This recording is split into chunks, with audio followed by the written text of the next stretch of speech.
It feels like every day there's some new headline about AI making huge leaps. I don't know about you, but it makes me pause and think, okay, what does this mean for us, for our jobs? What's the world going to look like in 5, 10 years? Yeah, I think a lot of people are grappling with that same feeling. It's exciting and a bit overwhelming all at the same time. That's exactly why we're diving into something really interesting today. We're looking at an essay called Machines of Loving Grace: How AI Could Transform the World for the Better, published back in October 2024.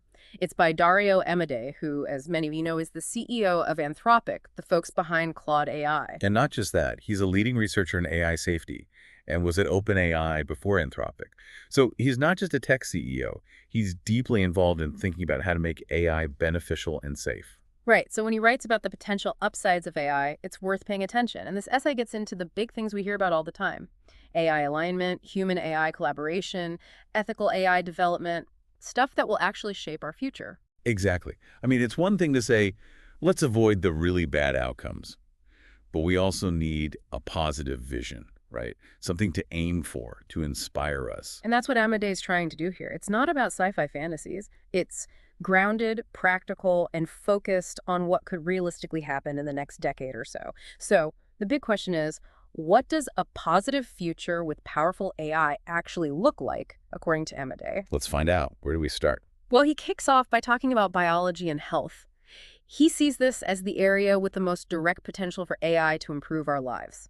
Makes sense, right? Everyone wants to be healthy. Absolutely. Health is something that touches everyone, and the possibilities here are enormous. But I can already hear some people saying, hold on, haven't we heard this before? AI in healthcare, what about that garbage in, garbage out problem? And didn't past attempts fall short? Right. There's been some skepticism. Biology is complex, getting good data is hard, Yeah. and living systems are, well, messy. But Amodei's argument is that we need to change how we think about AI's role. He doesn't see it as just a better way to analyze data. He calls it a virtual biologist. A virtual biologist, huh? What does that even mean? Basically, he imagines an AI that can not only analyze data, but design and run experiments, invent new methods, and really direct the entire research process. Like a super-powered research assistant, but a million times smarter. Wow. That's a whole different ballgame. Not just crunching numbers, but coming up with the research questions and even doing the experiments. And here's the kicker. He points out that historically, the big breakthroughs in biology, the ones that really change the game, happen maybe once or twice a year. And even then, it can take years, even decades, for those discoveries to reach their full potential.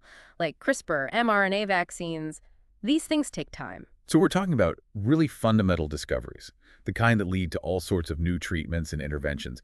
But they're rare, and the process is slow. Exactly. But Amodei's prediction, and this is where it gets wild, is that AI could increase the rate of those breakthroughs by 10 times or even more. Imagine compressing 50 to 100 years of progress into just 5 to 10 years. He calls it the compressed 21st century. That's a mind-blowing thought. We're talking about a completely different pace of scientific advancement. But are there limits to how fast things can move? After all, biology still happens in real time. Of course, he acknowledges that. Experiments take time, getting the right data is crucial, and biological systems are incredibly complex. Plus, you've got clinical trials and all the regulatory hurdles. So there are real-world constraints that even the most powerful AI can't just magically eliminate. Right. But he's optimistic that AI can help us navigate those constraints more effectively. For example, AI could design better experiments, reducing the need for so much trial and error. It could build more accurate models, potentially streamlining the drug development process and even making clinical trials more efficient. So AI wouldn't be replacing the scientific process, but turbocharging it, making each step smarter, more efficient, more targeted. And then he paints this picture of what this accelerated progress could actually deliver. It's pretty amazing. Think about reliable prevention and treatment for almost all natural infectious diseases, building on what we've learned with mRNA vaccines. Seasonal flu, pandemics, these things could become much less of a threat. And he doesn't stop there. He talks about the potential to eliminate most cancers, not just better treatments, but actually preventing them from developing in the first place. Right, and very effective prevention and even cures for genetic diseases, thanks to better embryo screening and more precise gene editing. Imagine a world where inherited diseases are largely a thing of the past. It's incredible to think about. And what about Alzheimer's? Oh. He suggests that prevention might become possible as we gain a much deeper understanding of its causes. He also talks about much better treatments for diabetes, obesity, heart disease, autoimmune disorders, all these chronic conditions that affect so many people. It's almost like he's saying, okay, what are the biggest health challenges we face? AI could help us tackle them all. And then there's this fascinating idea of expanded biological freedom. He suggests that we could gain much more control over things like our weight, our appearance, even our reproductive choices. It's an interesting thought, but it definitely raises some ethical questions. What does it mean to have that level of control over our own biology? Oh, absolutely. And perhaps the most mind-blowing prediction is the possibility of doubling the human lifespan. He thinks we could potentially reach 150 years or more. Whoa, that's a huge jump. What would the world even look like if people lived that long? It's hard to even imagine. He draws a parallel to the increases in life expectancy we saw in the 20th century, but this would be on a whole other level. So basically, he's saying that future generations might look back at diseases that still plague us today, things we take for granted, and think, wow, they couldn't even cure that. Exactly, like how we think about scurvy or something like that. It's a profound humanitarian vision, and the fact that he thinks this could happen in the next decade is pretty remarkable. Of course, it would have huge implications for everything, from social security to healthcare systems. Yeah, it would require a fundamental rethinking of how our societies are structured. Okay, so we've talked about the physical body, but what about the mind? Amodei puts neuroscience and our understanding of the human mind on par with physical health. He says it's just as important for our well-being. Absolutely. Mental health is often overlooked, but it's fundamental to how we experience life. And just like with biology, he uses that 100 years of progress in 5 to 10 years idea. He thinks AI could revolutionize our understanding of the brain and lead to incredible breakthroughs in mental health. But the brain is unbelievably complex. Even with all our technology, we're still just scratching the surface. Right, but here's where it gets really interesting. He thinks the insights we're gaining from trying to understand AI, especially the field of AI interpretability, can actually help us understand the brain itself. So we can use our knowledge of artificial intelligence to understand biological intelligence. That's fascinating. And he even mentions how a computational mechanism, something originally found in AI models, was recently observed in actual mouse brains. Like there's this unexpected connection between how AI works and how our brains work. That's mind-blowing.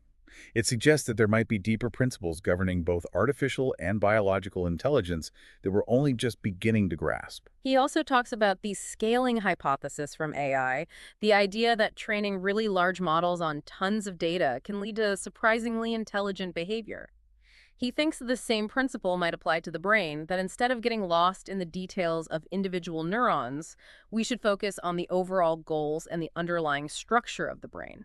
So it's about looking at the big picture, the overall architecture, and the learning objectives, rather than just the individual components. Right. And he lays out 4 main ways that AI could accelerate progress in neuroscience. First, the traditional route. Using AI for drug discovery, specifically targeting neurotransmitters and understanding the genetic basis of mental illness. Basically, smarter drug development for the brain. That makes sense. AI is already being used in drug discovery for other diseases, so why not apply it to mental health as well? Second, he talks about advancements in neural measurement and intervention.